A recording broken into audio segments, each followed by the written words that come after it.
तालियों के साथ स्वागत करेंगे और वचन सुनेंगे। नमस्ते, सबका ये अच्छे हैं।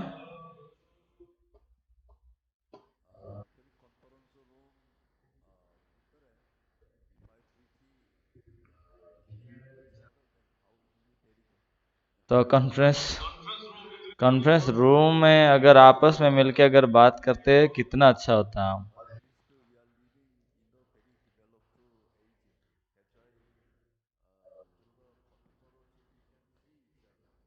और हम बहुत उन्नतिशील युग में हैं, इसलिए आप बस अभी चेहरे को यहाँ स्क्रीन में देख रहे हैं।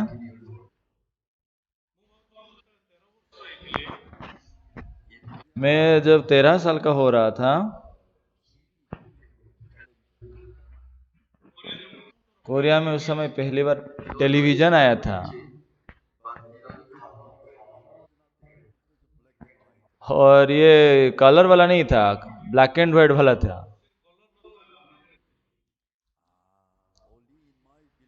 और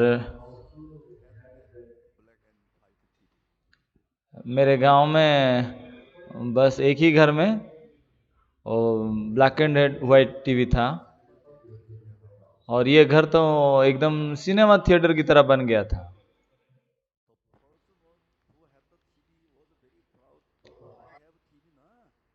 लेकिन जो व्यक्ति के घर यहाँ टीवी था ना, वो बहुत गर्वित था कि मेरे घर में तो टीवी है ना।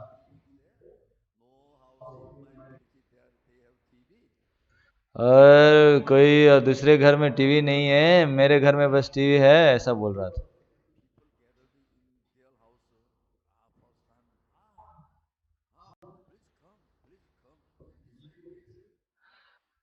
और कोई अगर लोग उनके यहाँ जाते थे जमा होने के लिए तो वो बोलते आ जाओ आ जाओ।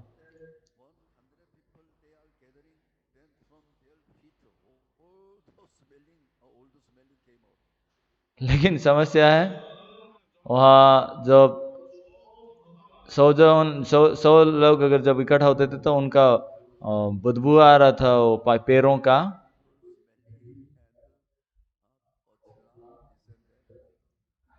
और लोग भी चिढ़ जाते थे और वहाँ धूल भी हो रहा था, गंदगी कर देते थे।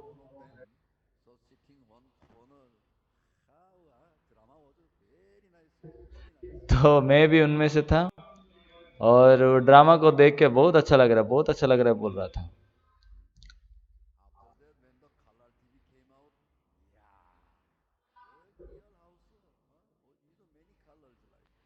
तो फिर उसके बाद जब कलर टीवी आ गया, वाह क्या दुनिया आ गया है बोल के हम बहुत गर्वी हो रहे थे। और हमारे हाथों में अभी बहुत डेवलप्ड हुआ टीवी है।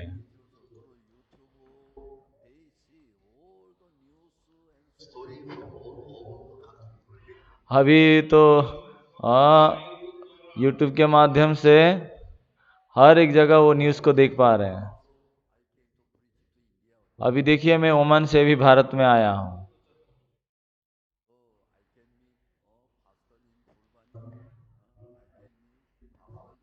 और मैं फुलवानी का भी पास्टर बन पा रहा हूँ, मालकानगिरी का भी पास्टर बन पा रहा हूँ, सबको मतलब मिल पा रहा हूँ।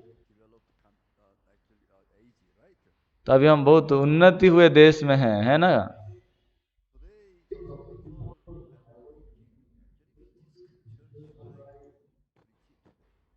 तो आज मैं ये सोच रहा था कि कौन सा वचन को मैं प्रचार करूं बोल के।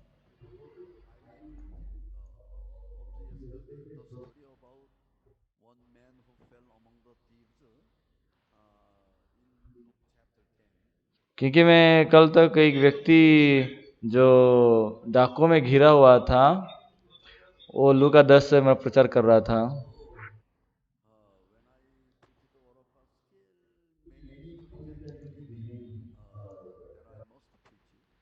और जब मैं प्रचार करता हूँ तो अभी भी बहुत से स्टोरी है जो बचा हुआ है मुझे जो प्रचार करना चाहिए।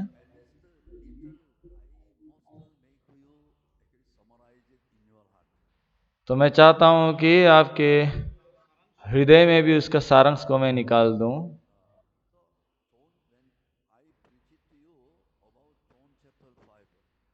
मैं आपको यूहन्ना 5 अध्याय को लेके बताया था।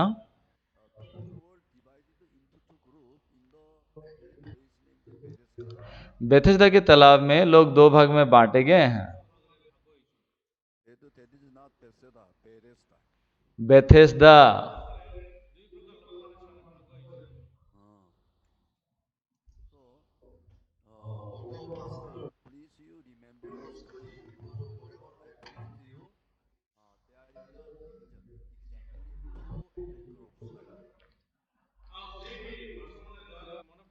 तो पूरा कहानी को आप देखेंगे, यहाँ दो भाग में बांटा हुआ है। अच्छे से ध्यान से याद रखिएगा, सुनिएगा।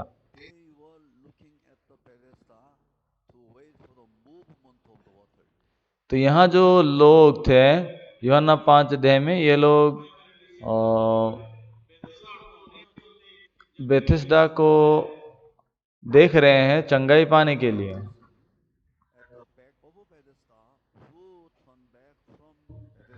और एक व्यक्ति है बेथेस्दा के पीछे है और अपना पीठ को फेर लिया है बेथेस्दा के ओर।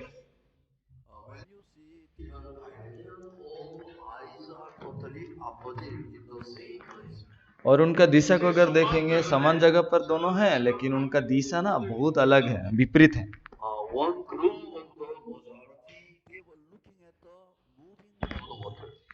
एक गुरुदल लोग हैं जो पानी का हिलने की उम्मीद में हैं, लेकिन सच तो यह है कि वो पानी कभी हिलता नहीं था।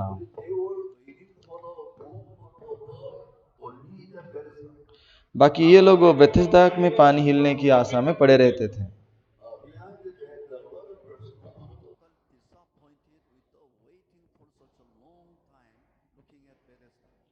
और उसके पीछे एक आदमी था जो ये पानी का हिलने का और देख देख के उसको थक गया था। आमीन कि नहीं पास्टर्स? ये बहुत ही महत्वपूर्ण कहानी है। ये क्यों महत्वपूर्ण कहानी है? क्योंकि वही समान जगह है बेथेस्दा, उसी में ही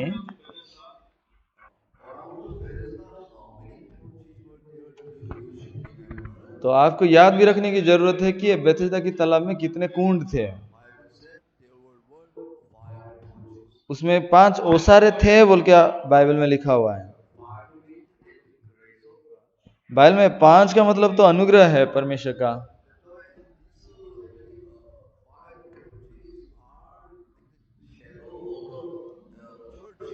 इसका मतलब ये 5 जो ओसारे हैं ये कलीसिया का छवि है।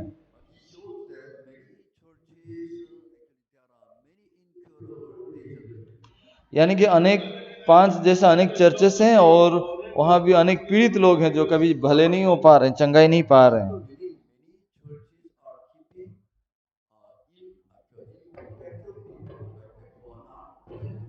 इसका मतलब अनेक कलीसिया में आज भी लोग जो चंगाई नहीं पाए हैं, ऐसा लोग वहां भरे हुए हैं जो कि कभी सिद्ध नहीं हुए हैं।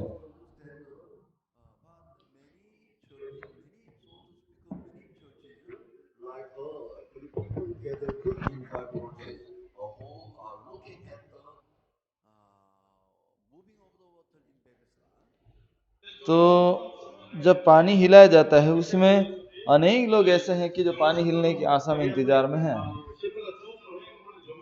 ऐसे लोग वहां जमा हुए हैं। और ये भी ना जितना भी हो सके अपने अच्छे से अच्छे परिश्रम करके मतलब चंगाई पाने की कोशिश कर रहे हैं। मैं भी नर्सरी से जन्म होने से पहले मैं भी कोशिश कर रहा था, मेरा धून था परमेश्वर के प्रति।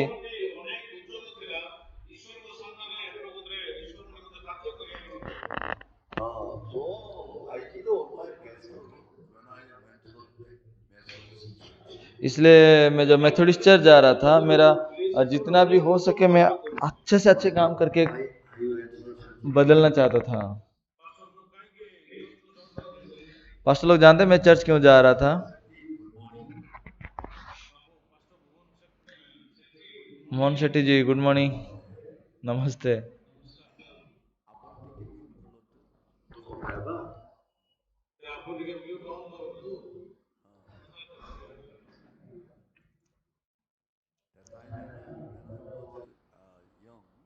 मैं जब जवान था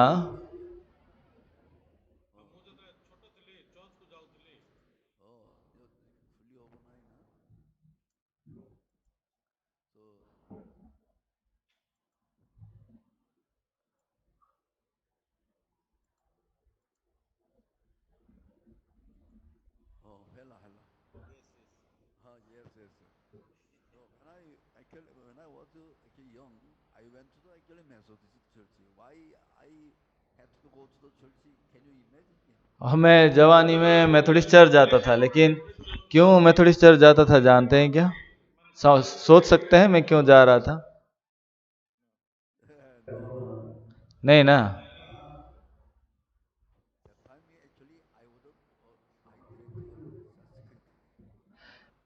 उस समय में चुपके से मैं शराब पिया रहा था।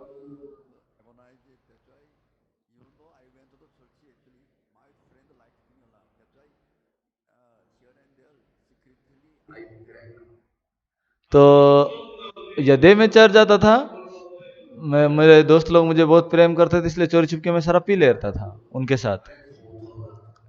और कभी कभी तो उनके साथ झगड़ा भी किया था मैं।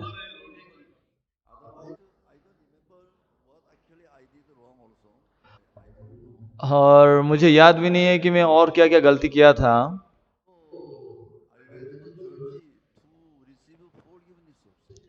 और मैं चर्च तो गया था पापों की क्षमा को पाने के लिए, यानी कि मैं चर्च जा रहा था स्वर्ग जाने के लिए केवल।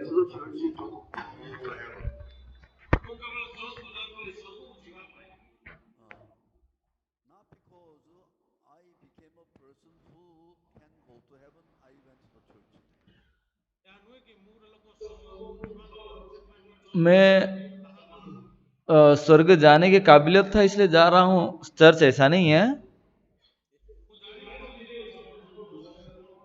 पास्टर मोहन, मुझे मालूम नहीं था, जानते हैं क्या गलती था मेरा?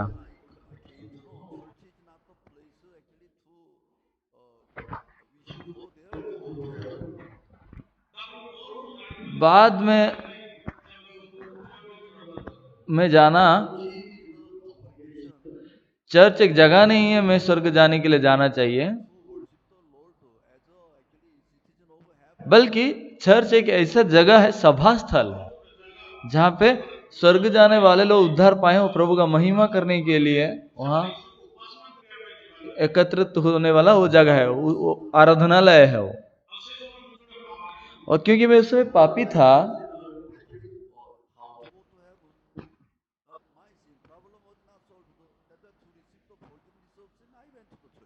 मैं पापी था तो मेरा पाप क्षमा नहीं हुआ है करके पाप से क्षमा पाने के लिए मैं चर्च जा रहा था।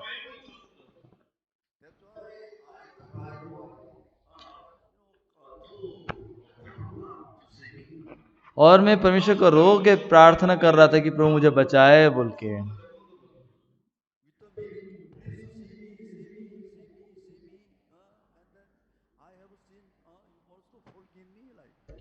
फिर मैं बोलता मुझे देखो प्रभु, और मेरे पापों को क्षमा कर दो, ऐसा मैं बोलता। मैं प्रभु को प्रार्थना करते समय हमारे दो उद्देश्य था मेरा। एक तो पापों की क्षमा को मांगना, और दूसरी बात है केवल आशीष को पाना।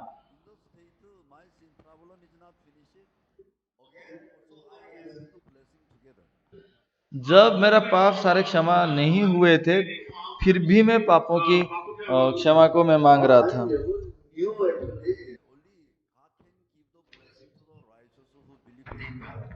और मुझे यह भी मालूम नहीं था कि परमेश्वर सिर्फ धर्मियों को और जो यीशु को विश्वास करते हैं उसी को ही आशीष देता है।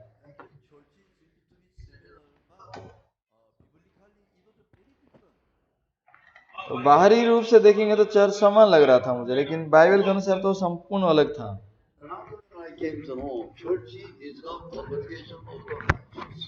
फिर बाद में मैं जान पाया कि चर्च धर्मियों का आराधनालय है, सभा स्थल है।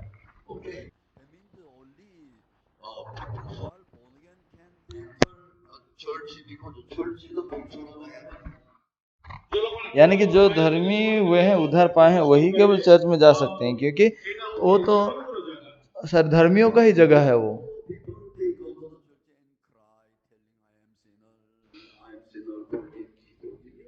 लेकिन अनेक लोग चर्च जाते हैं और रो रो के प्रार्थना करते हैं, मैं पापी हूँ, मुझे माफ कर दो, इस प्रकार। लेकिन मुझे मालूम नहीं था कि कब मेरा पाप धोया गया।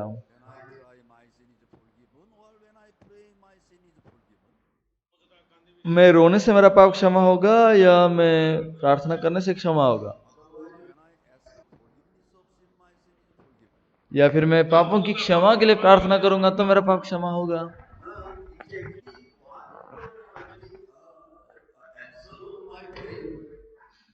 फिर मेरे प्रार्थना का जवाब क्या है?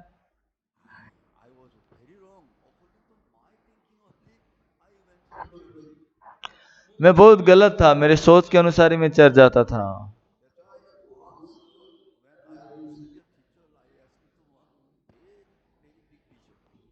इसलिए मैं जब टीचर था, मैंने एक बहुत बड़े बिशप को पूछा था,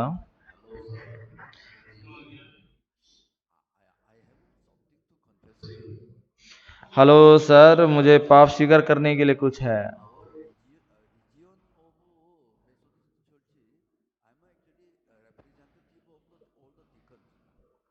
और हमारे मेथोडिस्ट चर्च का जो रीजन है, वो इलाके का, मैं डिकन लोगों का मुखिया हूँ।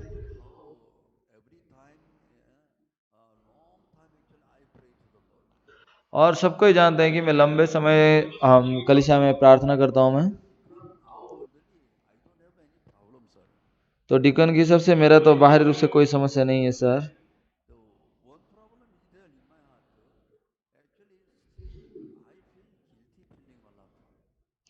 लेकिन मेरे दिल में बहुत एक समस्या क्या है ना, मैं बहुत दोषी भावना मेरे दिल में आता है।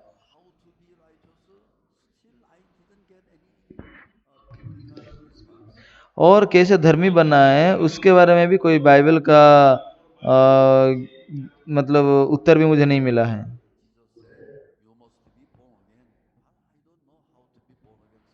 यीशु ने तो कहा था तुम्हें नए सिरे से जन्म होना है, लेकिन कैसे नए सिरे से जन्म होना है मैं नहीं जानता सर।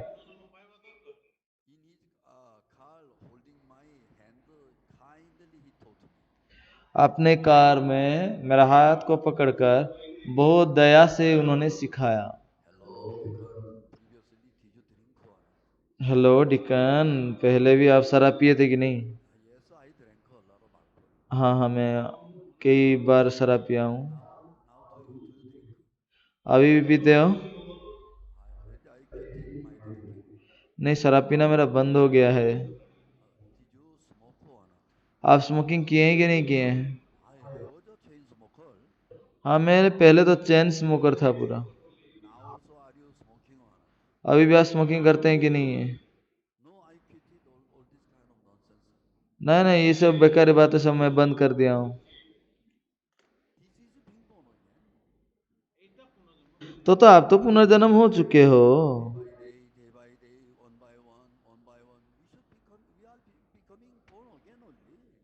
तो हम दिन प्रतिदिन धीरे धीरे इस प्रकार हम तो पुनर्जन्म होते जा रहे हैं।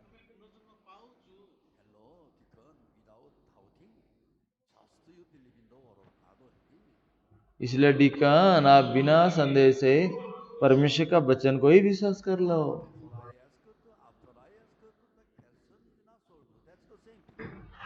फिर मैं जब उसको सवाल किया या नहीं किया, मेरा सवाल तो बराबर ही रहा, कोई बदलाव नहीं आया, उत्तर नहीं मिला मुझे।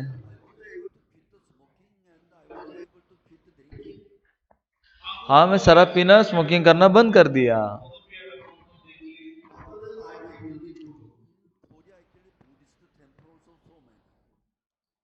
तो मुझे लगा कि कोरिया में तो अनेक बुद्धा मंदिर है, और कोई साधु भी तो शराब नहीं पीते हैं, स्मोकिंग नहीं करते हैं। और साधारण लोगों में से ऐसे हैं जो भी शराब पीते नहीं है और वो सिगरेट पीते नहीं। तो इसके कहने के अनुसार वो लोग भी पुनर्जन्म हुए ना?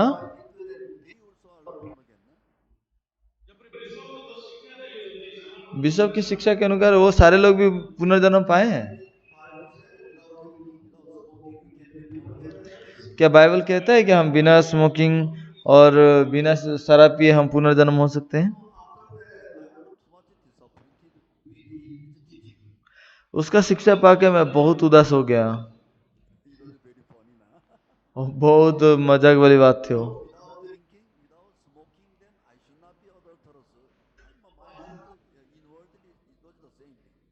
और मैं जैसा भी जीऊं लेकिन मेरा दिल तो बेविचारी ही रहा। और कभी कभी तो मेरे दिल के गहराई में मैं धनी आदमी बनना चाहता था। और मेरे दिल में बहुत से लालसाएं हैं और मैं बेविचारी भी हूँ।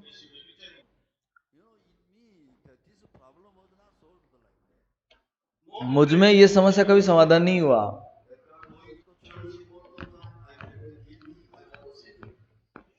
इसलिए चर्च को जाके मैं अपने आप को पापी मानता था।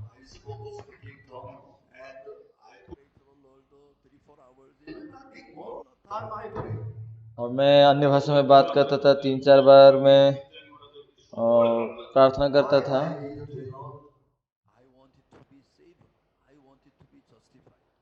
मैंने ऐसा क्यों करता था? क्योंकि मैं उद्धार पाना चाहता था, मैं धर्मी ठहरना चाहता था।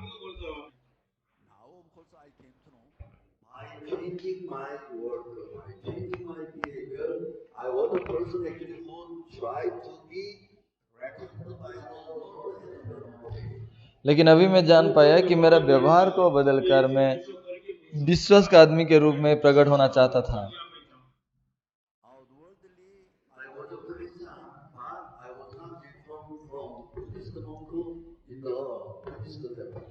मैं बाहरी रूप से क्रिश्चियन था लेकिन अंदर से तो बुद्धा मंदिर में जो बुद्धिस्ट साधु रहते हैं उनके जैसा कुछ भी अलग नहीं था मैं।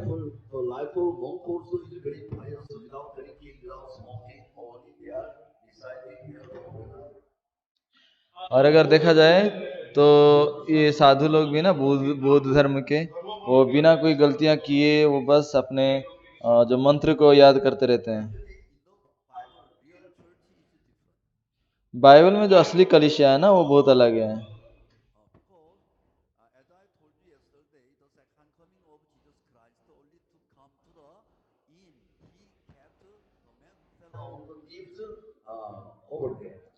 और मैंने जैसा कल बताया था कि यीशु का दूसरा आगमन में यीशु जो आएगा वो सराय में ही आएगा जहाँ पे उस व्यक्ति को इलाज के लिए रखा गया था।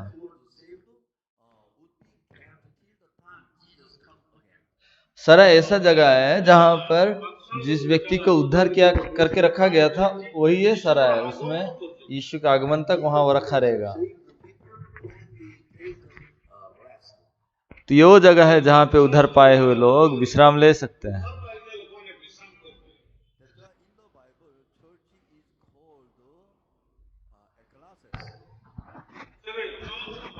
कलीसिया को बाइबल में एक्लेसिया कहा जाता है। एक्लेसियस का अर्थ होता है कंसिक्रिएशन, मतलब पवित्रकृत किए हुए हैं, अलग। इसका मतलब ये संसार से अलग किए हुए लोग हैं।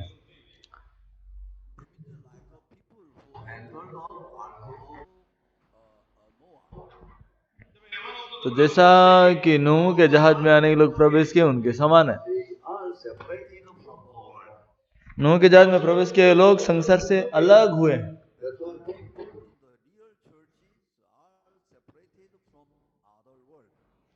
तो सच्चा कलीसिया के लोग अन्य दुनिया से वो काटे हुए हैं, कट गए हैं, मतलब से भिन्न किए गए।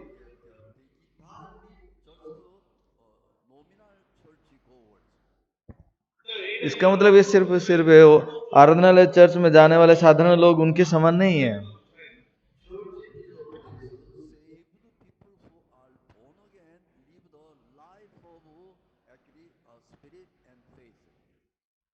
चर्च ऐसा जगह है जहां पर उद्धार पाए हुए लोग विश्वास और आत्मिक जीवन को जी सकते हैं।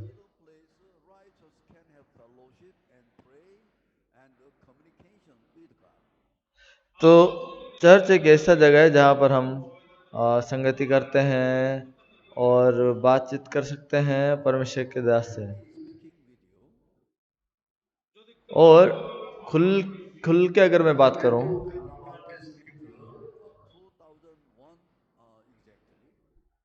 मैं 2001 साल में कंधमाल जिला में प्रवेश किया था।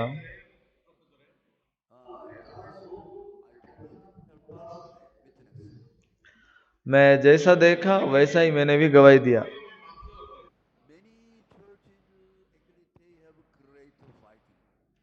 अनेक कलीसियाओं का उनका बहुत बड़ा झगड़ा हुआ, और उनका झगड़े का क्या कारण होता है जानते हैं? मुख्य झगड़े जो कलीसिया में होते हैं वो है पैसों की।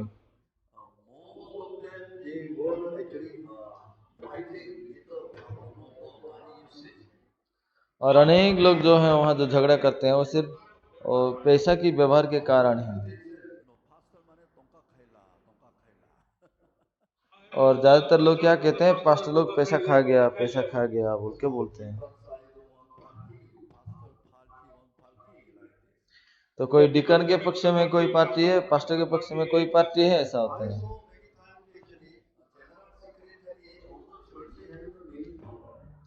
और मैंने देखा चर्च में जनरल सेक्रेटरी का बहुत ही शक्ति रहता है, अधिकार। और ये पास्टर जो तनख्वाह पाता है वो एक काठपुतली की तरह वो वहाँ बर्ताव किया करता है।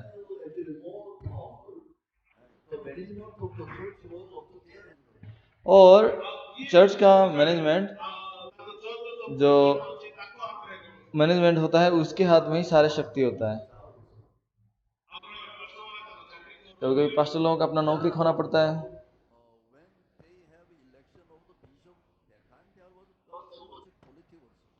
और जो विश्व इलेक्शन होता है तब भी बहुत राजनीति भी होता है। इन सारे बातों को मैं आविष्कार किया।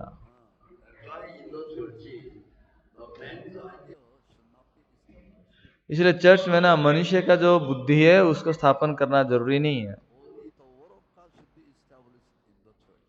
केवल चर्च में परमेश्वर का वचन स्थापित होना चाहिए।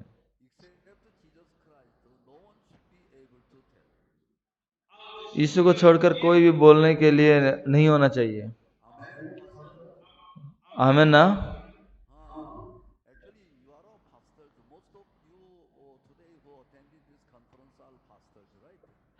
और आप में से अनेक लोग पास्टर लोग हैं ना जो आज कॉन्फ्रेंस में योगदान दिए हैं।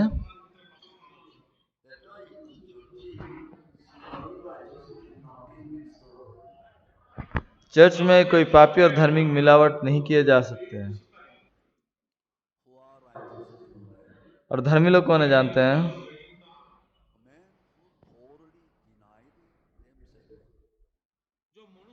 जब इंसान अपने आप को संपूर्ण रूप से अलग कर दिया।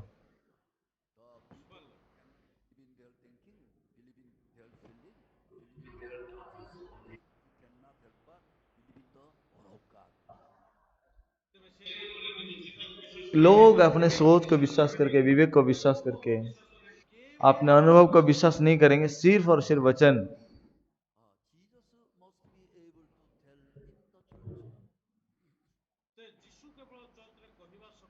इस मसीह कलीसिया में को बोलने की काबिलियत रहना चाहिए।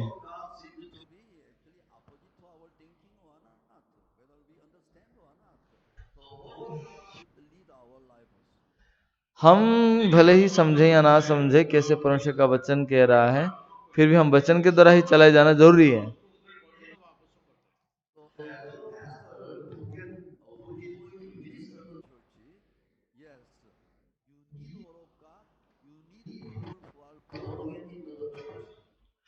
और एक पास्टर के रूप में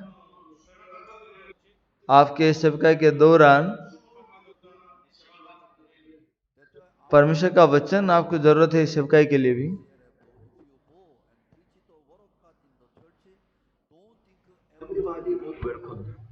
अगर इसलिए आप सीएलएफ का वचन सुन के अगर कहीं प्रचार करने के लिए निकलेंगे, ये मत सोचिए कि हर कोई आपको ग्रहण करेगा।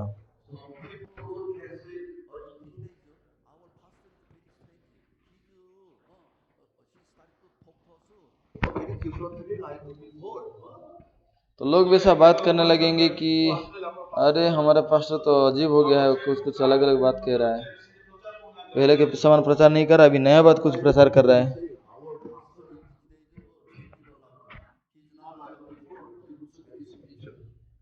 और कुछ लोग ऐसा बोल सकते हैं कि अरे हमारा पास्टर तो बदल गया है, ये पहले से बहुत अभी बहुत आत्मिक दिखने लगा है, और उसका शिक्षा भी कितना जरूरी है कि हम स्वर्ग कैसे जाएंगे उसके बारे में बता रहे हैं।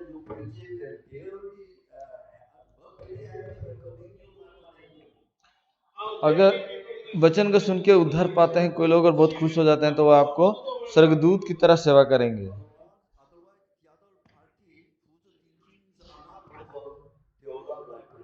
लेकिन जो लोगों का सोच नहीं टूटा हुआ है वो लोग आपको पसंद ही नहीं करेंगे।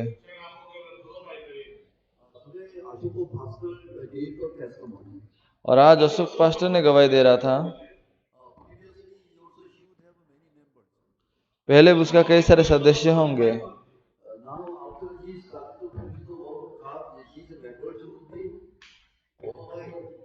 लेकिन अब इस सुसमाचार को प्रचार करना जैसा ही शुरू किए तो उनके सदस्य लोगों में से भी बिखरे होंगे। तो उसी प्रकार ये स्वाभाविक विषय है।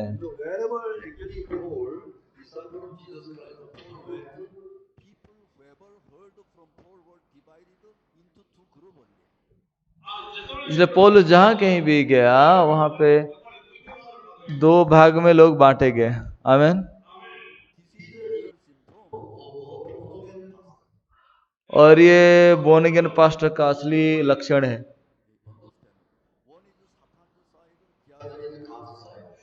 एक शैतान का पक्ष में खड़ा आदमी, एक शैतान के, और एक दूसरा परमेश्वर के पक्ष में।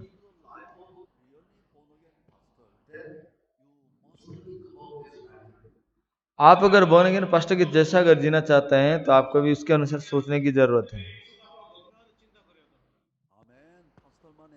आमीन कि नहीं पास्टर्स?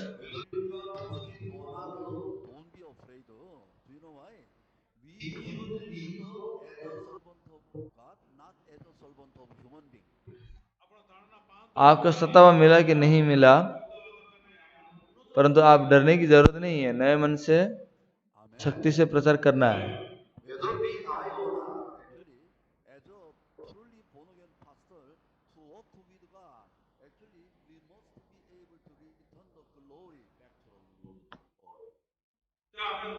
तो हम मरे या ना मरे, परंतु परमेश्वर का जो भी वचन आया है उसमें परमेश्वर का महिमा लौटाने के लिए हमें जीना चाहिए।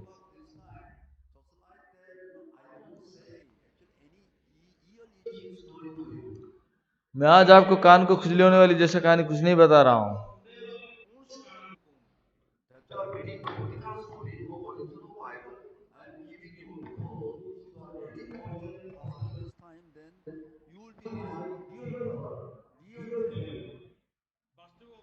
मैं एक वास्तविक कहानी को कह रहा हूं। सच में मैं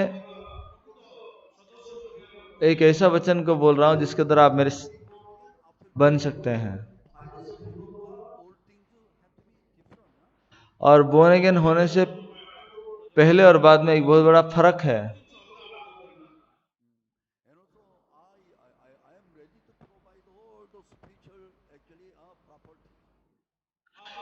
तो मैं परमेश्वर का सारे आत्मिक आशीषों को देना चाहता हूं, और मेरे जैसा भी आप लोग मत बनिए।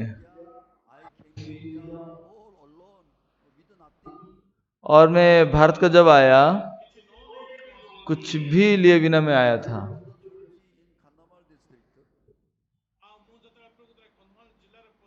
और मैं कंधमाल जिले में प्रवेश किया, और वहाँ अनेक बार मैं तड़ना को पाया हूँ।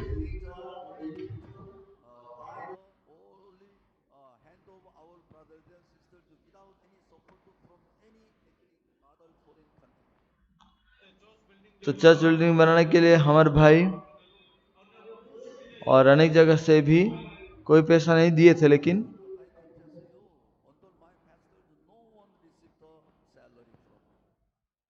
और हमारे पासवानों से मैं पूछना चाहता हूँ, किस बात में उनको तनख्वाह नहीं मिलता है? मैं भी कोरिया से कोई पैसा नहीं पाया हूँ। 2001 साल से मैं सारे पैसे को बंद कर दिया।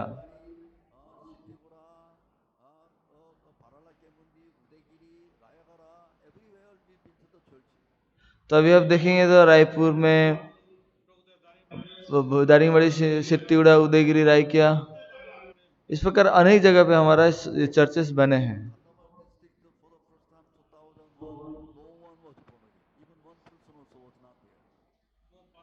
और जो पास्टर लोग मुझे देख रहे थे,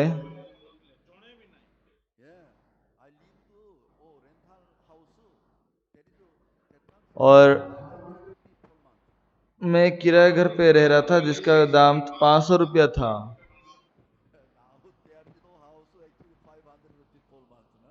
अभी कोई घर नहीं मिलेगा 500 रुपया महीना के लिए। मैं तो बस भाई और बहनों के द्वारा भरा हुआ था। एक एक करके उन्होंने नए सिरे से जन्म होने लगे।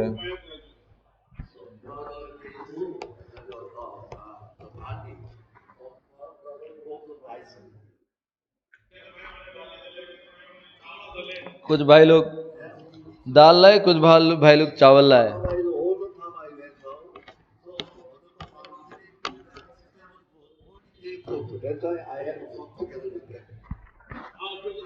और इस प्रकार हो गया, मैं खा के प्रचार के लिए भी जा रहा था। और भारत का सिस्टम अच्छा है, तो इसलिए मैं उनके साथ भी खाना बना के जिया। अभी तक जो चर्च बढ़ा है वो परमेश्वर का काम है। ये धन्यवाद की बात ये कि हम कभी परमेश्वर का महिमा हम कर सकते हैं। और हमारे कलीसिया में हम और किसी के मदद भी नहीं पाए हैं, ऐसा नहीं है।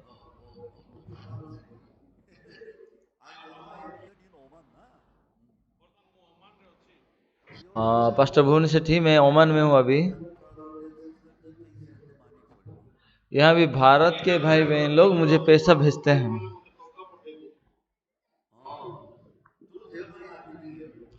और उनके पैसे से मैं जी रहा हूँ।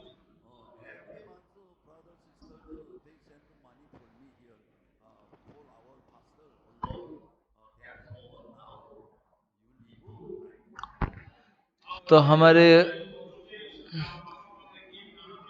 और भाई बहन लोग ऐसा सोचते हैं कि पास्टर के पास कोई भी नहीं है, इसलिए हमें भेजना चाहिए।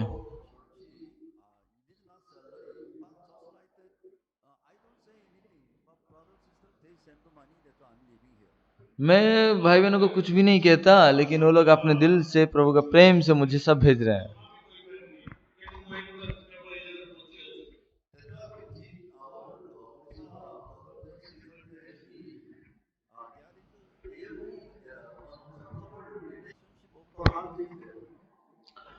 और उड़ीसा के भाई बहनों के साथ मेरा संपर्क कभी नहीं टूटने वाला है।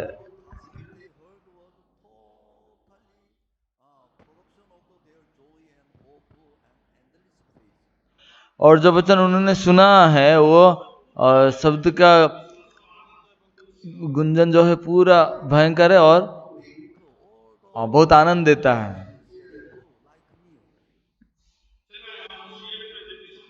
और हमारे सेले में आए हुए हर पास्टर लोगों को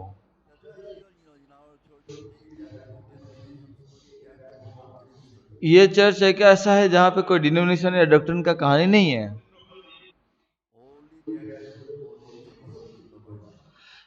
तो केवल वहाँ सच्चाई है बाइबल के द्वारा। तो आज की कहानी भी बहुत मददगार कहानी है ना, और यह वास्तविक कहानी है ना। पास्टर भुवन, ये सच्चा कहानी है।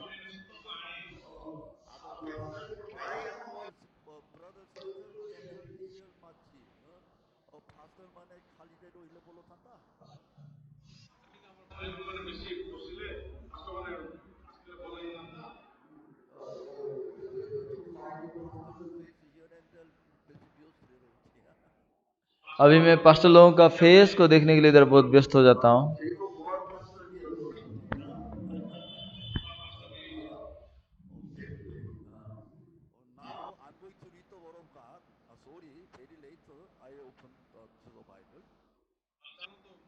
चलिए अभी मैं बाइबल खोलूंगा, माफ कीजिए, मैं दौर में बाइबल देर में खोल रहा हूँ।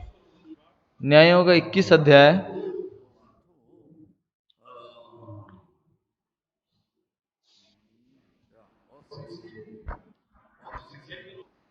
1 से 16 तक।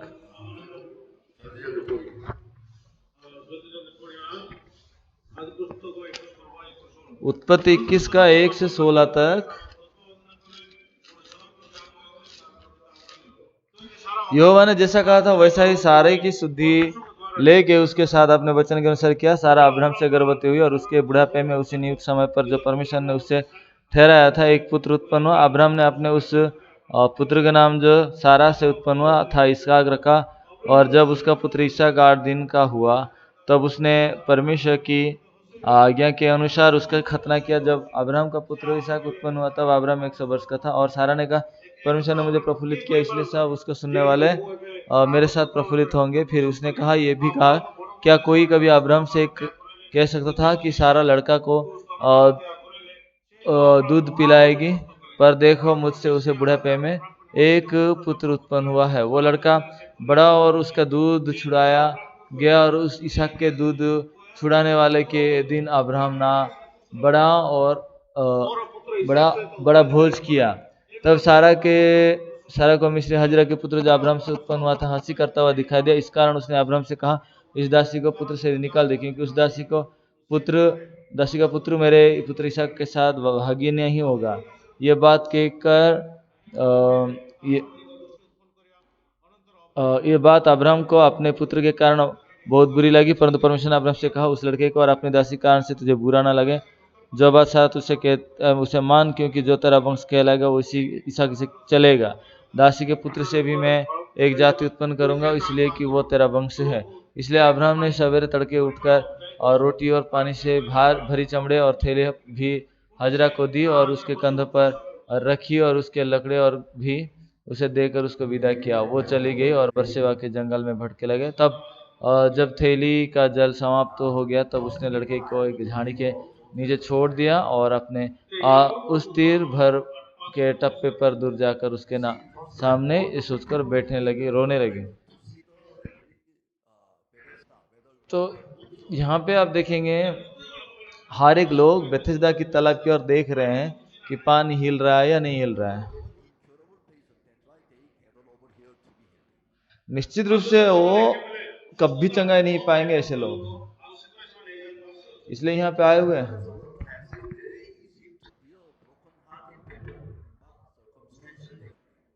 लेकिन वो परिस्थिति बिगड़ा हुआ है, इसलिए वो दिल टूटा हुआ आदमी की तरह दिख रहे हैं, लेकिन वो परिस्थिति है।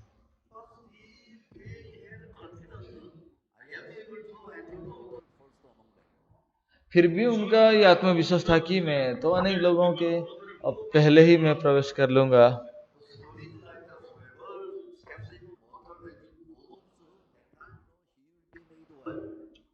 तो कहानी ऐसा था कि जब वो पानी हिला जाए, चाहे कोई भी बीमारी में क्यों ना हो, जब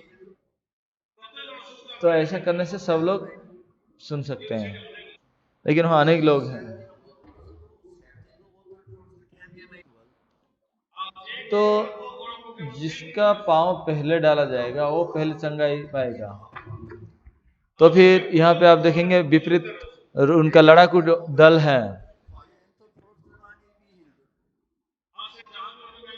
और जो भी है पानी हिलने समय मैं पहले घुसना चाहिए करके सब इंतजार में है।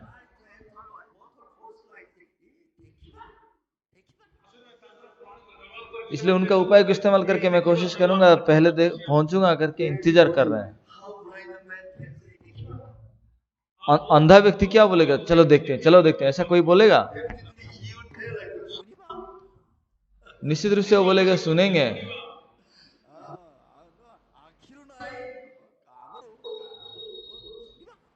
अभी आंखों से नहीं देखेंगे, कान से सुनेंगे। हाँ कि नहीं?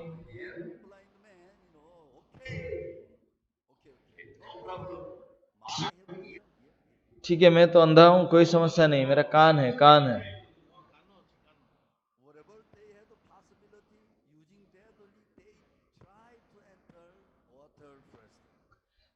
जब उनका कोई संभव विषय होता था तो उसको वो व्यवहार करके पानी में,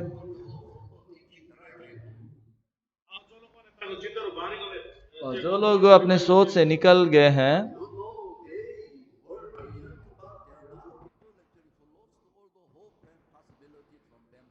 वो लोग जो है अपने सारे उम्मीदों को, संभावना विषय को सब खो चुके हैं।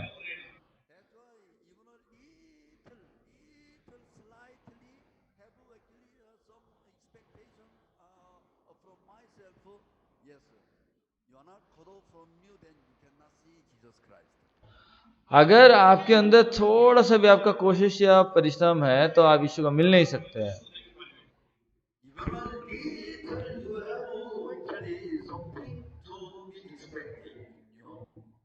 अगर आपके पास आशा रखने का, उम्मीद रखने का अगर थोड़ा सा भी अगर बचा हुआ है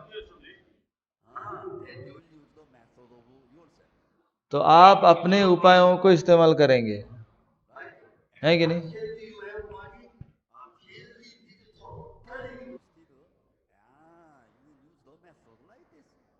आपके पास जितना भी पैसा है वो सब खत्म हो जाने तक ही आप उस पर भरोसा रख के मनुष्य का उपाय को इस्तेमाल करेंगे।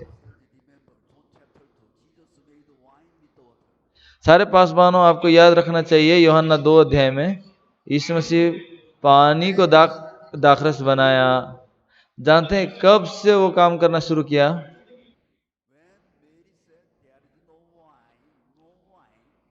जब मरियम बोल रही थी कि वहां कोई दाखरस नहीं है, दाखरस नहीं है, और एक बूंद भी दाखरस नहीं रहा था।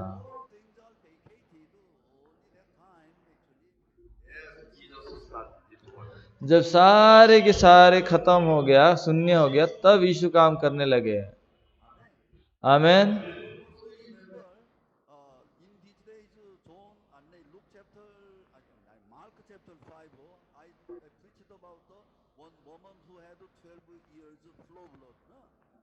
मैं मरकुस का 5 अध्याय से प्रचार किया था ना, एक 12 साल की लहू का बहने वाली औरत की कहानी से।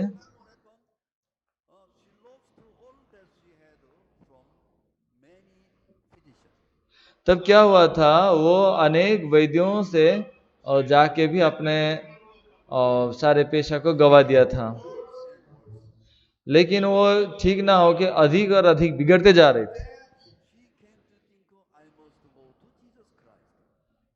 तब उसको लगा कि वो यीशु के पास जाना चाहिए।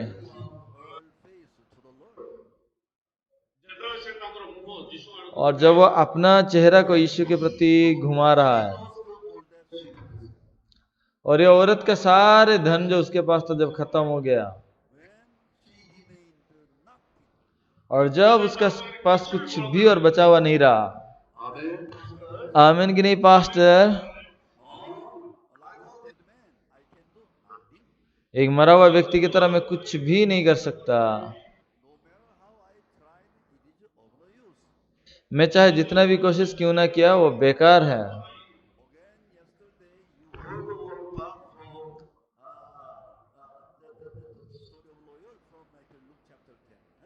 और कल भी आप लोगों ने व्यवस्थापक की बात को आप सुने।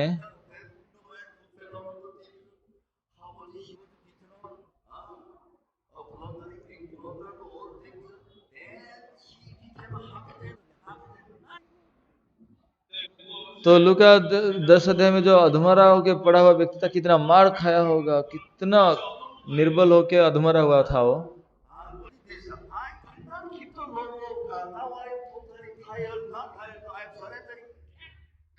तो वो बोलेगा कि मैं व्यवस्था को मान नहीं सकता, अभी मैं आत्मसमर्पण करता हूं, मुझसे नहीं बन पाएगा, मैं मर जाऊंगा। नहीं, मैं तो मर गया। आमेन।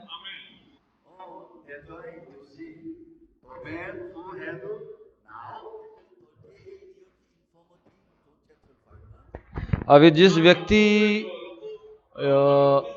38 साल तक बीमार में पड़ा था, वो बेथेस्दा से लौट आया है।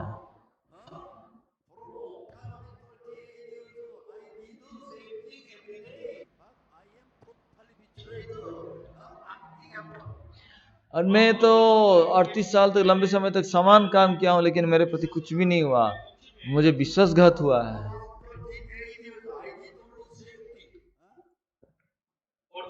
और पिछले 38 साल तक मैंने बस एक समान काम ही किया।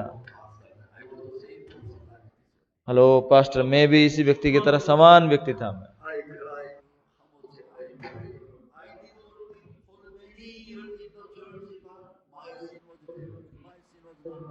मैं कितना रोया, कितना साल तक, लंबे साल तक मैं समान काम किया, लेकिन मेरा पाप कभी समाधान नहीं हुआ। मैं हमेशा बस यही सोचता रहा, मैं कब धर्मी बन सकता हूँ, कब मैं नए सिरे से जन्म हो सकता हूँ।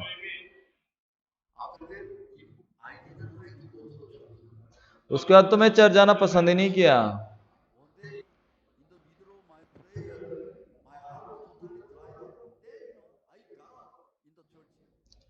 एक बार तो मेरा प्रार्थना में मेरा आंखें सब सूख गया और मैं खड़ा हो गया और मैं चिल्लाने लगा, तू प्रभु कहाँ है? अगर तू है तो मेरा ऐसा जीवन क्यों है? तो अगर तुम जिंदा हो तो अब इधर आओ मेरे पास। कितने साल तक मुझे से प्रार्थना करने की जरूरत है?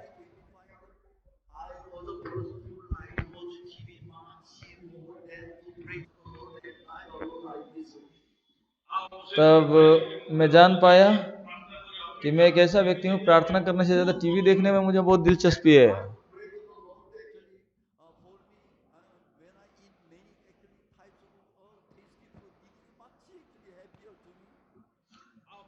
और प्रार्थना से भी बढ़कर जब स्वादिष्ट भोजन में करता हूं तो मुझे बहुत ही अच्छा लगता है।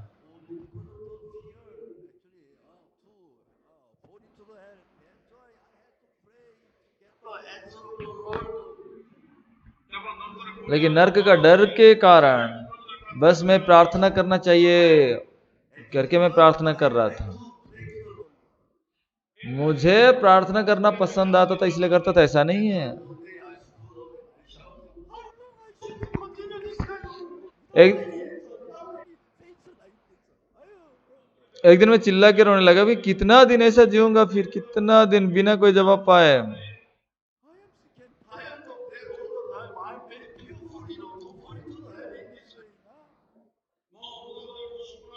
मेरे दिल में तो मैं थक गया हूं, नरक में डाला जाऊंगा करके। तो मैं रात को चित्कार करता, मैं रात को चिल्ला था कि मैं विश्वास करना नहीं चाहता तुम्हें, तुम जवाब नहीं दे रहे हो।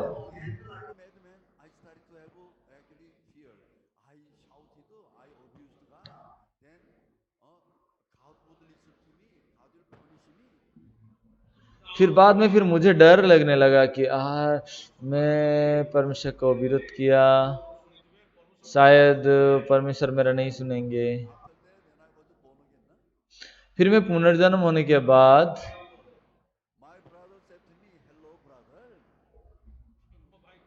मेरा भाई बोला, हेलो भाई, आपका पाप को यीशु को दिए हो क्या? कब मेरा पापों को यीशु को दे दिया हूं मैं? कौन सा तरीकों में दिया? कुछ तो अस्पष्ट है।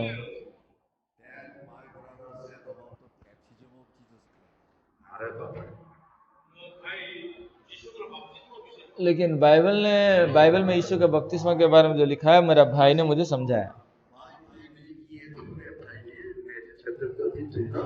मत्ती 13 अध्याय में 3 अध्याय में वो यीशु मसीह क्यों बपतिस्मा लिया जानते हैं क्या? तू मुझे बहकाने की कोशिश मत करना।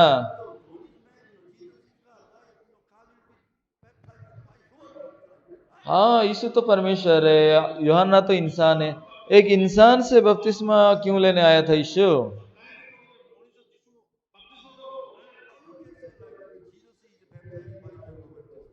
तुम कैसे कह सकते हो कि यीशु मसीह बपतिस्मा यूहन्ना की तरह बपतिस्मा लिए?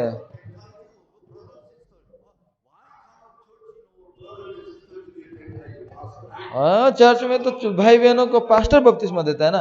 कौन सा चर्च में ऐसा होता है कि भाई बहन पास्टर को बपतिस्मा देंगे?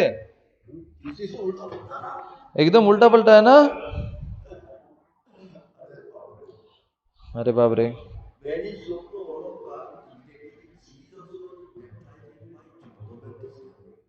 तो जब हमने बाइबल को देखा कि यीशु मसीह बपतिस्मा यूहन्ना से बपतिस्मा लिया है, इसके बारे में जब सुना तो मैं सच सच सच में मैं टूट गया। हेलो भैया,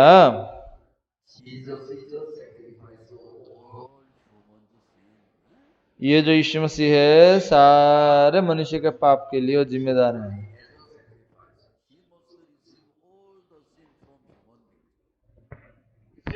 तो एक बलिदान के रूप में यीशु को मरने के लिए उसको पहले सारे जगत का पाप अपने ऊपर उठा लेने की जरूरत था।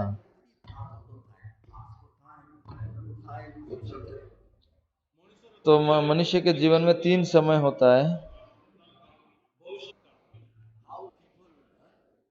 वर्तमान, भविष्य और भूतकाल। तो फिर लोग इतना भिन्न भिन्न समय में कैसे यीशु के ऊपर अपने सारे पापों को दे सकते थे?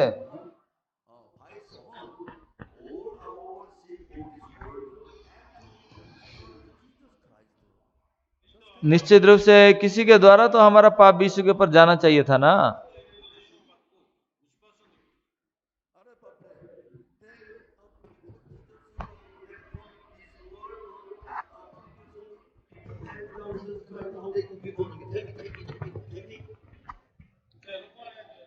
तो यीशु मसीह संसार के आने से पहले कैसे लोग उद्धार पाते थे फिर?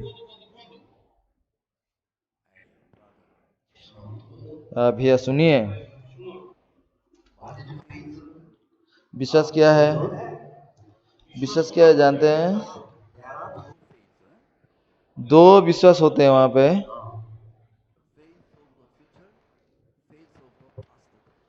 भविष्य का विश्वास है, भूतकाल का विश्वास है।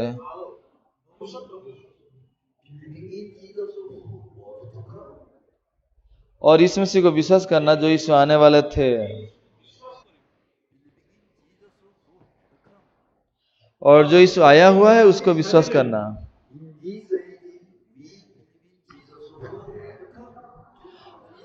लेकिन हम अभी इसी युग में जो विश्वास करते हैं यीशु को, जो यीशु आ चुके हैं 2000 साल पहले, उसके बारे में विश्वास करते हैं।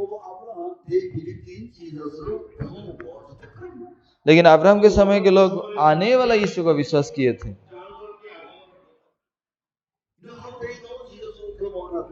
वो कैसे जानते थे कि यीशु आएगा कि नहीं आएगा?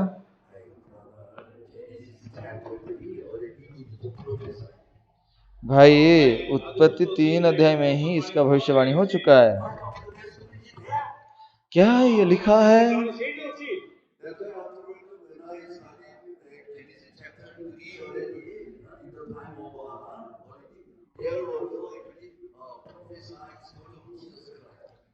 तो इसीलिए उत्पत्ति 3 अध्याय को जब मैं पढ़ता हूं तो वहां यीशु मसीह आने के बारे में भविष्यवाणी लिखा हुआ है।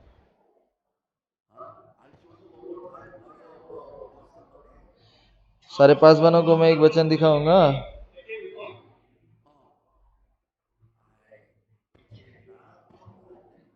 मैं दिखाऊंगा या कि नहीं?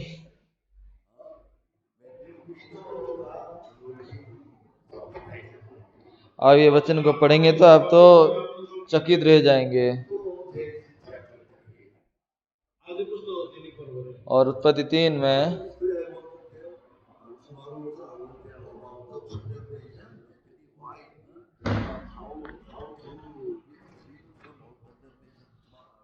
फिर कल भी बताऊंगा, आज थोड़ा बताऊंगा, और कल दोष भावना से कैसे निकलेंगे उसके बारे में बताऊंगा।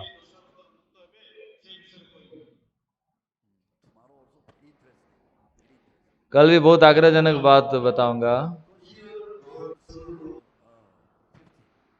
यहाँ पे 15 पद देखेंगे, उत्पत्ति 3 का 15।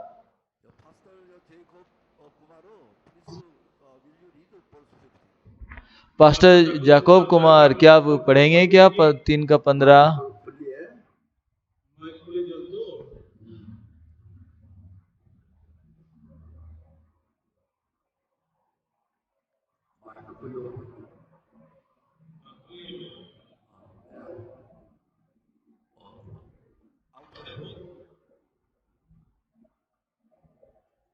माइक फिर से बंद हो गया है।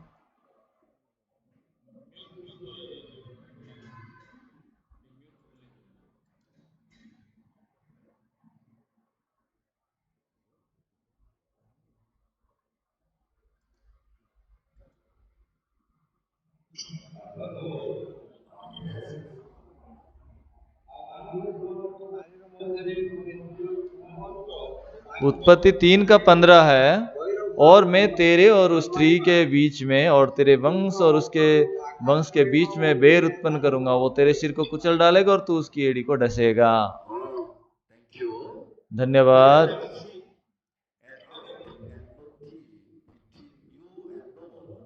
तो यहाँ पे जैसा लिखा हुआ है, मैं तेरे वंश और उसके वंश के बीच में बैर उत्पन्न करूंगा।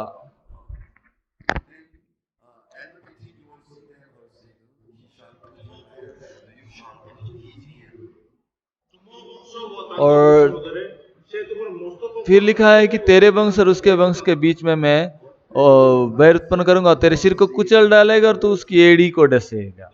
यहाँ पे लिखा है तेरे वंश और उसके वंश। यहाँ उसके वंश जो स्त्री का वंश है ना, वो क्या है? स्त्री का वंश यहाँ पे मरियम है। ये अंग्रेजी बाइबल में ये वंश है ना, कैपिटल अक्षर में है।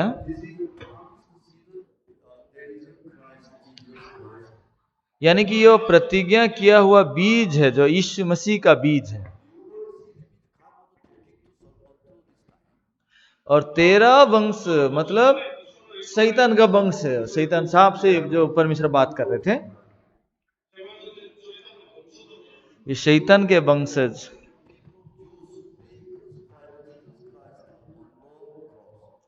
ये जानते हैं, यहूदी लोग तो क्रूस पे यीशु को चढ़ा दिया था।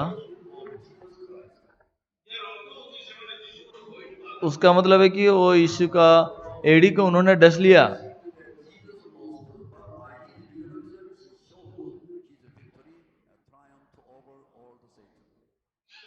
तो मरते समय यीशु मसीह हारते जैसा दिखते तो हैं, लेकिन पुनरुत्थान के द्वारा पर यीशु मसीह दिखा दिया कि आपने जयवंत का वजह क्या है।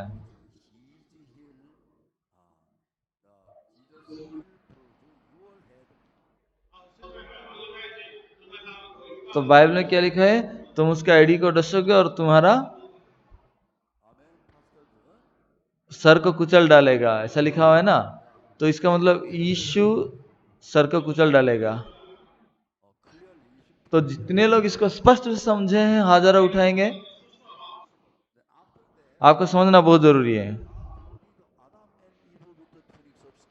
फिर परमेश्वर उनको आदम और हवा को चमड़े के अंगरखे को पहना दिया।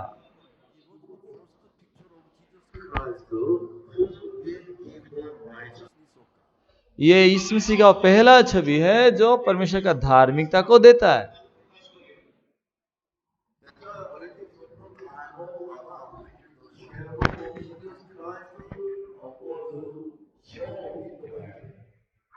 इसका मतलब बनता है कि आदम हवा के समय से ही आने वाला यीशु का परछाई को परमेश्वर दिखा दिया। यानी कि आदम के समय से ही प्रभु सुसमाचार को दे चुके हैं।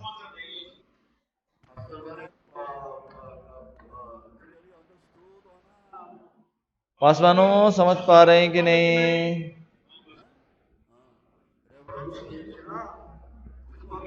रेवरेंड सुनील खिल्ला, आप भी समझ पा रहे हैं?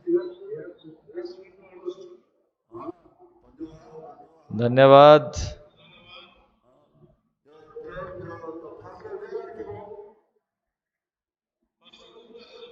रेवरेंड सुनील खिल्ला जी कहां से?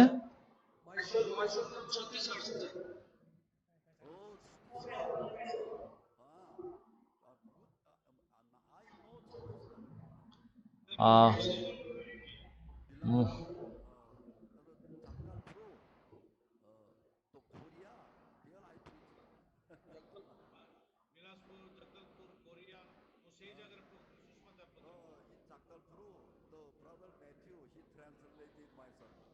जगदलपुर में ब्रदर मैथ्यू मेरा सरमन को ट्रांसलेट किए थे।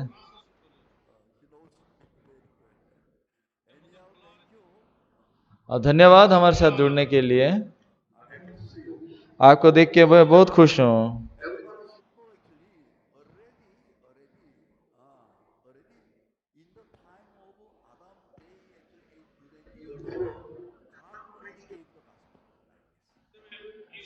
तो परमेश्वर आदम हवा को सुसमाचार दिए हैं, वो भले बुरे का ज्ञान फल खाने के बाद। उसके स्त्री का वंश मतलब वो मरियम का वंश है। लेकिन यहाँ जो वंश लिखा हुआ है ना, बीज है, वो बड़े अक्षर में लिखा हुआ है, कैपिटल लेटर्स में, एस।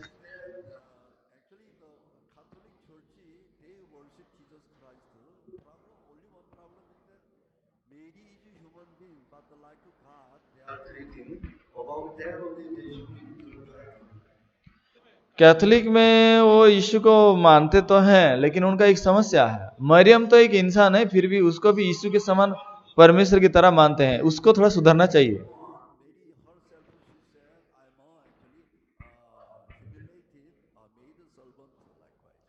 लूका 1 अध्याय में मरियम खुद ही कह रहा है कि मैं तो एक मनुष्य हूं और मैं दासी हूं। और यीशु मसीह भी कह रहा है कि हे स्त्री, हे नारी।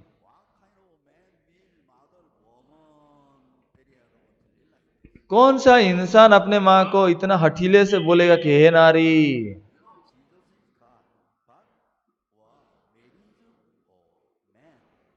जानते हैं यीशु मसीह तो परमेश्वर है और मरियम वो इंसान है।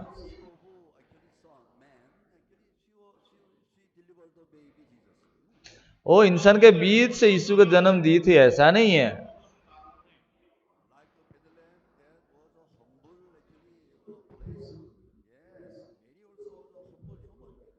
और बेथलेहम जैसा नम्र स्थान है, उस प्रकार मरियम का दिल भी नम्र था।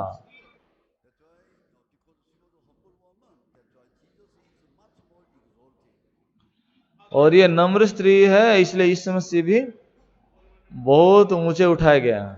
आमेन।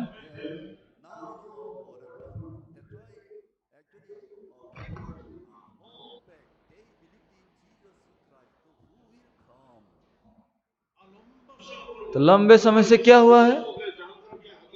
यीशु मसीह के आने के बारे में लिखा हुआ है। लेकिन हम उस यीशु को विश्वास करते हैं जो यीशु आने वाले आए हुए हैं।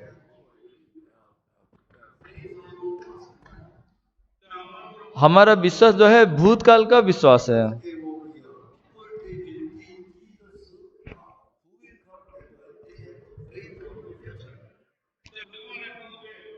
यीशु का आने से पहले लोग कैसे यीशु को विश्वास कर रहे थे? आने वाले यीशु का। आमेन।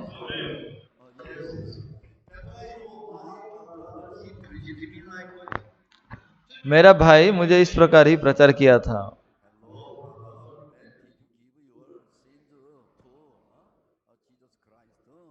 हेलो भाई, आपका पाप को यीशु के ऊपर कैसे दे दिए हैं? वास्तव में तो मुझे मालूम नहीं है कि मेरा पाप को यीशु को कैसे देना है।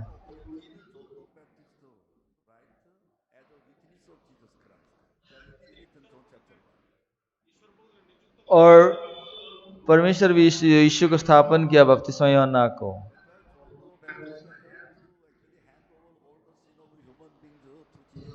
इसलिए बपतिस्मा यूहन्ना भी सारे मानव जाति का पाप को यीशु के ऊपर लाद देता है।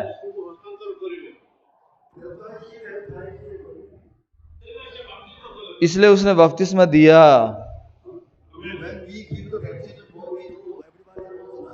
हम बपतिस्मा देते समय क्या करते हैं, सब कोई जानते हैं ना। देखिए पुराना नियम में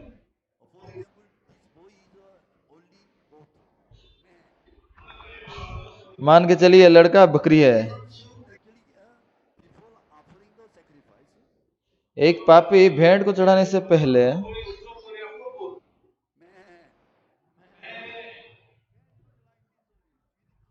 तो दो हाथों को ऐसा, दो हाथों को रख के तो उसका मस्तक के ऊपर हाथ रखेगा।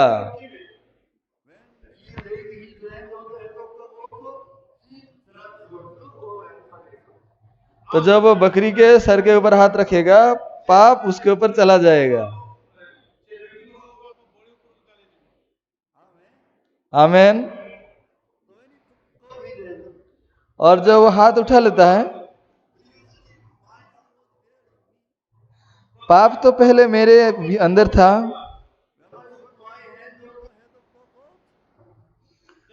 जब मैं पापों को इसके सर के बकरी के ऊपर हाथ रखता था, पाप चला गया।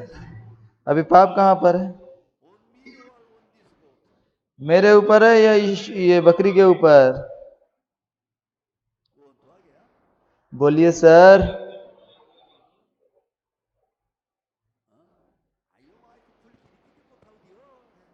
माइक जरा खोल के बात करिए। कोई भी खोलने से चलेगा।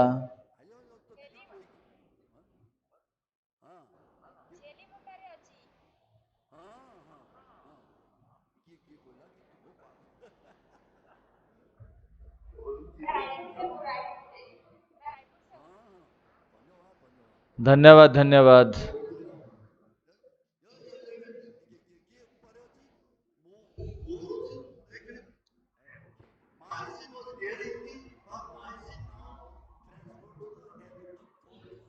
मेरा पाप मेरे ऊपर था, लेकिन अभी बकरी के ऊपर चला गया है। पाप की मजदूरी तो मृत्यु है।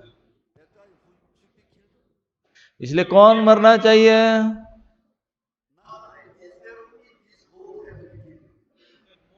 मेरे से नहीं, मेरे बदले ये बकरी मरना चाहिए। चलो काट देते हैं अभी।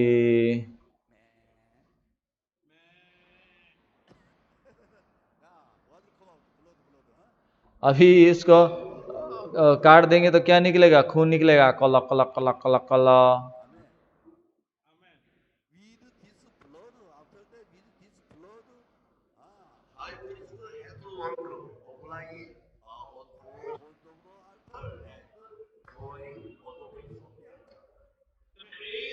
और इस खून को लेके महायाजक क्या करेगा? यज्ञ वेदी के जो चार श्रृंग होते हैं उन पे लगाएगा, फिर वो उसके मूल में मिट्टी में उंडेल देगा।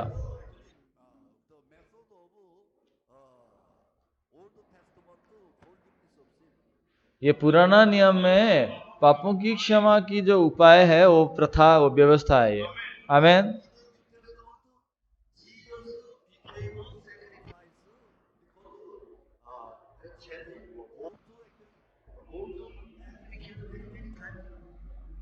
और नया नियम में यीशु मसीह उस बलिदान बन गए, जो बलि पहले पशु मरता था पाप के बदले, और यीशु मसीह बपतिस्मा यूहन्ना को सारे मानव जाति का प्रतिनिधि बना दिया। इधर जॉन आ जाओ। तो यूहन्ना यीशु को बपतिस्मा दे रहे हैं यरदन नदी में। ये मान लीजिए यूहन्ना है, ये यूहन्ना है और मैं यीशु हूं। पास्टर लोग, ये थोड़ा ड्रामा है, ठीक है?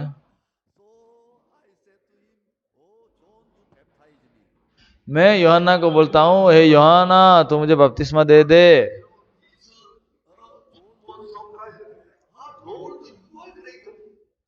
लेकिन ये पूरा हैरान हो गया, प्रभु तू तो महान है, मैं तुम्हारे द्वारा बपतिस्मा लेना चाहिए था।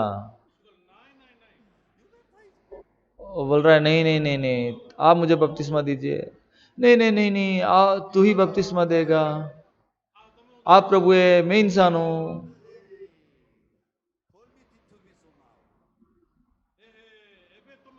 अभी तुम मेरे बात में मान जाओ, सहमत हो जाओ। इस प्रकार सारे धार्मिकता को पूरा करना हमारा जरूरी है।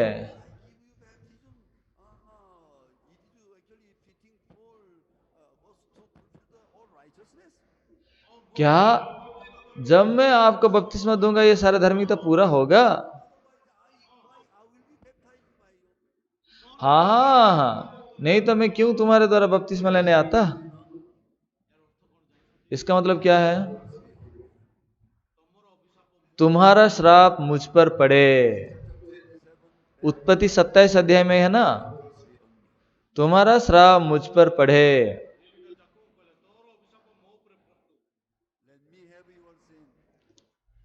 यानी कि मैं तेरा पाप को ले लूंगा, मैं तुम्हारा पापों को ले लूंगा, मैं तुम्हारा पापों को, जगत का पाप को उठा ले जाऊंगा। Hallelujah hallelujah.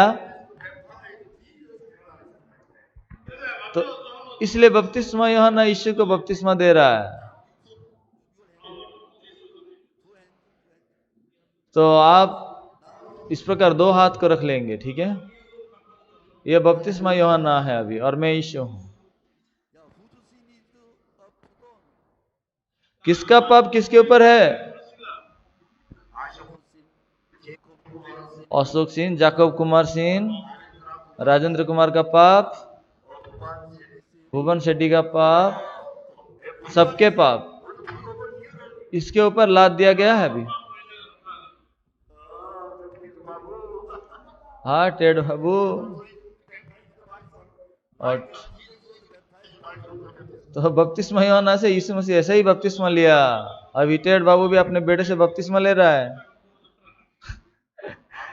आमीन। तो हमारा पाप अभी कहां पर है?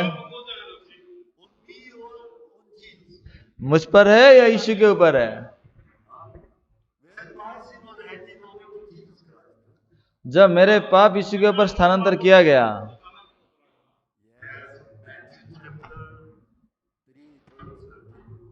मत्ती 3 अध्याय का 13। मेरा भाई मुझे ये बताया, तुम्हारा पाप कब तुमने यीशु के ऊपर दे दिया?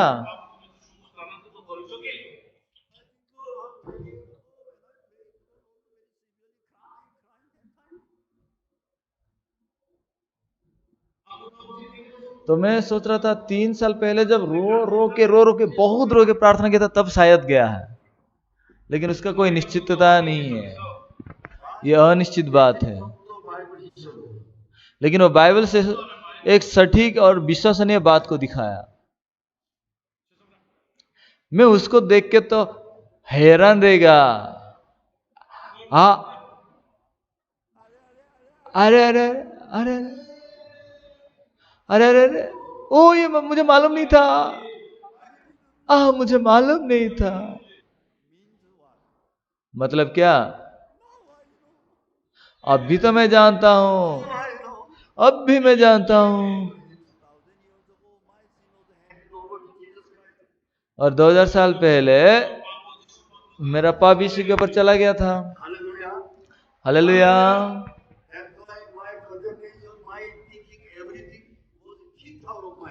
उस समय मेरे डर, मेरे दोस्त भावना सब मेरे दिल से धक्का मार दिया गया। आमीन।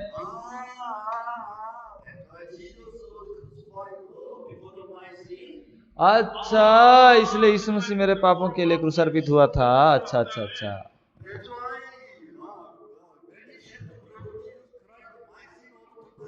तो इसलिए यीशु से जब क्रूस पे लहू बहाया, मेरा सारे पाप धो गया ना।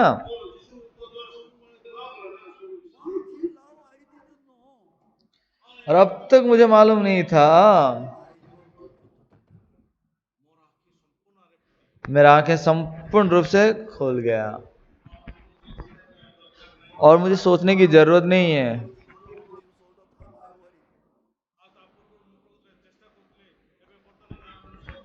और मैं जो कोशिश कर रहा था वो मीनिंगलेस था।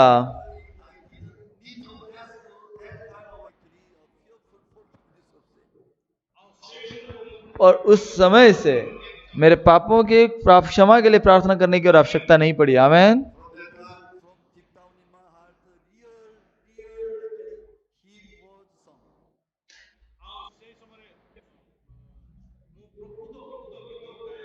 तब मैं सच्चा गीत गाने लगा।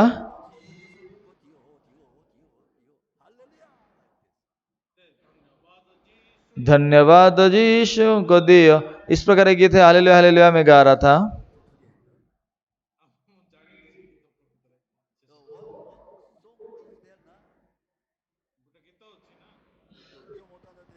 रियो मुंटा नए गीत गाते हैं।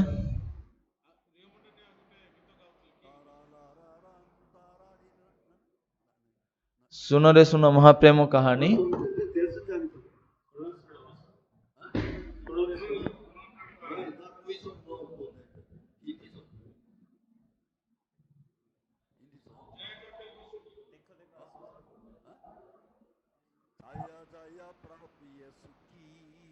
जय जय प्रभु यीशु की। चलिए गाएंगे। जय प्रभु यीशु की। जय जय प्रभु जय प्रभु यीशु की। हमको बचाने आया जगत में, उसकी स्तुति करो। हालेलुया हो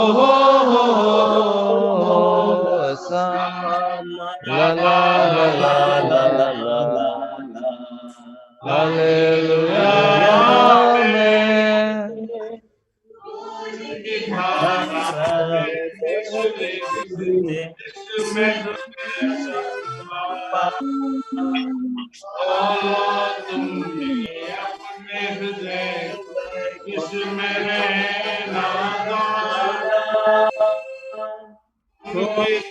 की धारा ऐसी सली से जिसमें धुले सब पाप।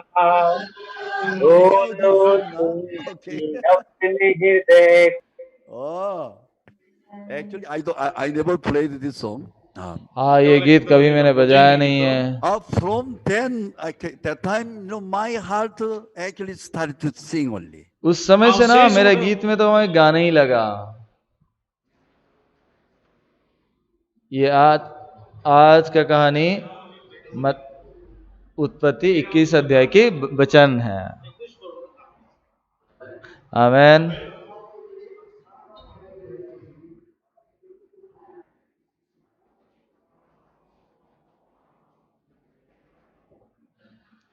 तो जब तक सारा खुशी होना चाहती थी, नहीं हो पा रही थी, क्योंकि उसके घर में जब तक इस्माइल और हागर को निकाला नहीं गया, वो भी खुश नहीं हो पा रही थी।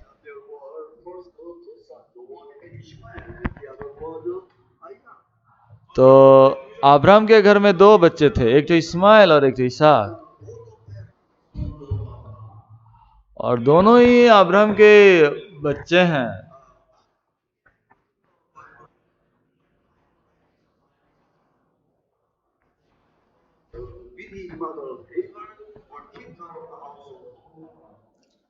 तो इस्माइल और उसका माँ उसके घर में थे, तो उनको निकाल दिया गया। कब उनको अब्राहम के घर से निकाला गया जानते हैं?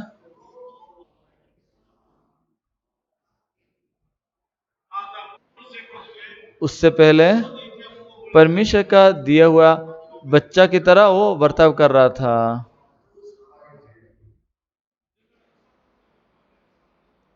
लेकिन इसहाक जब जन्म हुआ सारा के द्वारा,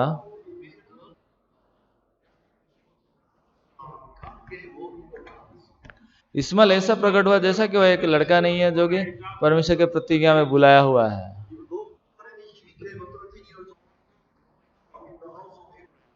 यद्यपि वो एक व्यक्ति बन गया जो अब्राहम के घर में बढ़ के 13 साल हो गया, लेकिन उसको संपूर्ण रूप से निकाला गया क्योंकि वो परमेश्वर का बारिश नहीं हो सकता वो,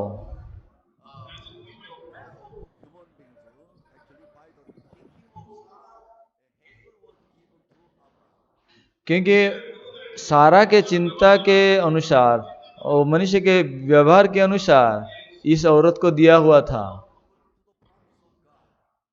यानी कि इस्माइल जो जन्म हुआ था वो परमेश्वर का प्रतिज्ञा के अनुसार नहीं, इसहाक जन्म हुआ था परमेश्वर की प्रतिज्ञा के अनुसार। इस्माइल जो जन्म हुआ था वो केवल परमेश्वर का विश्वास के द्वारा जन्म हुआ था।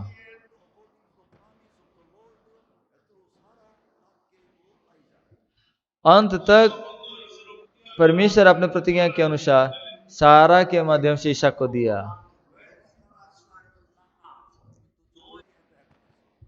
और कौन सा समय से सारा खुशी से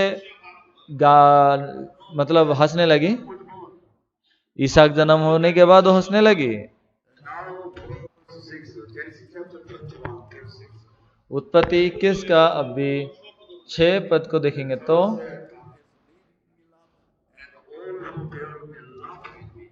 और सारा ने कहा परमेश्वर ने मुझे प्रफुल्लित किया है, इसलिए सब सुनने वाले भी मेरे साथ प्रफुल्लित होंगे।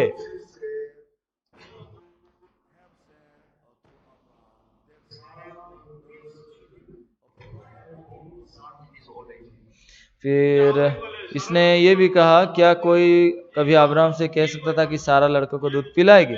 पर देखो मुझसे उसके बुढ़ापे में एक पुत्र उत्पन्न हुआ। इसका मतलब ये पुनर्जन्म होने की कहानी है। पहले तो इस्माइल से वो खुश होना चाहते थे,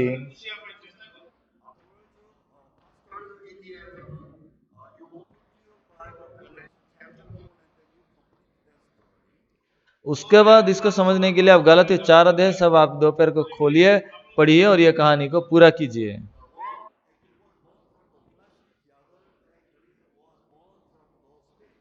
एक आत्मा से जन्मा और एक शरीर से जन्मा।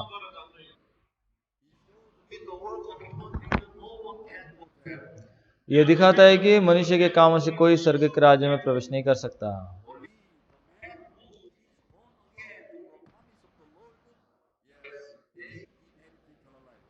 लेकिन जो व्यक्ति केवल परमेश्वर का प्रतिज्ञा से जन्मा है वो अनंत का जीवन का वारिस हो पाएगा।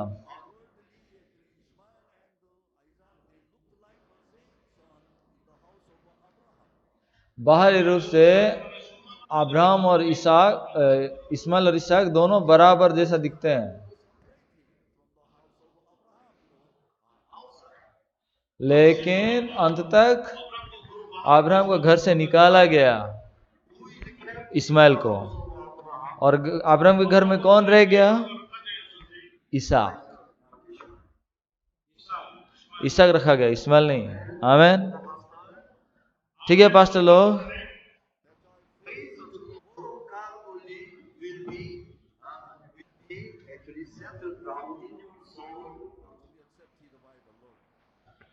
तो फिर परमेश्वर का वचन आपके दिल में जो विश्वास करते हैं वो दिल में रहेगा आपका मूल्यवान धन के रूप में।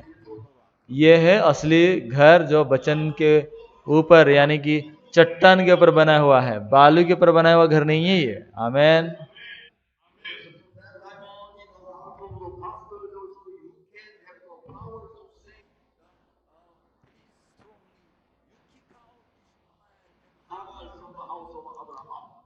तो उसके बाद आप हियाव के साथ आप बोल सकते हैं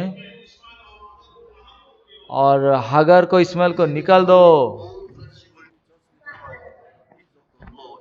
इसका मतलब है कि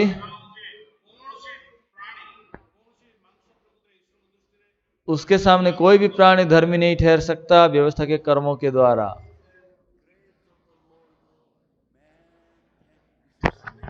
केवल अनुग्रह और विश्वास से ही एक व्यक्ति का उद्धार हो सकता है। आमेन।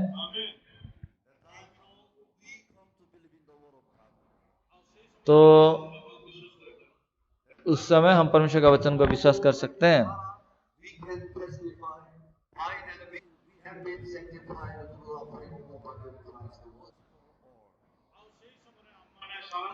और सारा के द्वारा हम वो भी कह सकते हैं कि यीशु मसीह का देह का एक ही बार बलिदान चढ़ाए जाने के द्वारा हम सर्वदा के लिए पवित्र ठहराए गए हैं। और हम भी कह सकते हैं कि मैं परमेश्वर के समान पवित्र किया गया हूं। यीशु ने कहा मैं दाखलता हूं, तुम मेरे डाली हो। इसका मतलब एक ही पेड़ है ना। अगर पेड़ पवित्र है दाखलता, तो डालियां भी पवित्र है दाखलता है। आमीन। शेट्टी है तो उनका पिताजी का भी नाम भी शेट्टी होगा। शेट्टी भी शेट्टी है, इसलिए भुवन पास्टर के बेटे भी शेट्टी होंगे। पिताजी पवित्र है तो बेटा भी पवित्र होगा।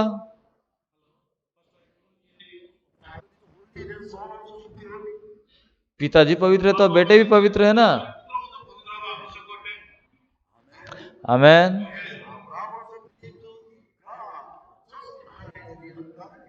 अब्राहम भी वो परमेश्वर को विश्वास किया जो परमेश्वर अधर्मियों को धर्मी ठहराता है। आमीन। उससे पहले तो अब्राहम मूर्ति पूजक था। राहब यहोशू को शादी की, सॉरी सलमोन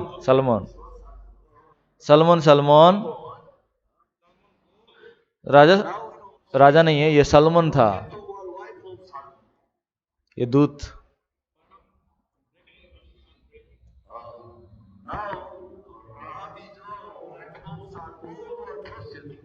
अभी राहब सलमोन का स्त्री है या वो वेश्या है? शादी से पहले वो वेश्या थी। शादी होने के बाद वो सलमोन का स्त्री बन गए।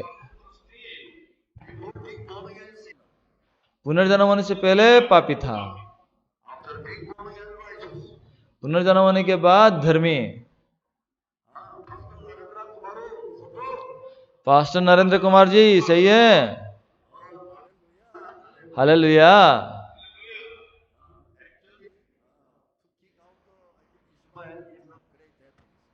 इस्माइल को भगा देना यह बहुत बड़ा खुशी है। समय हो चुका है।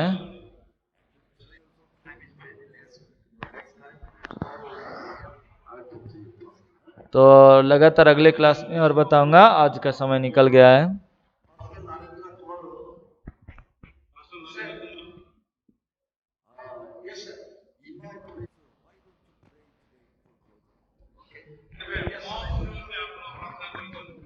आज आप प्रार्थना कीजिए।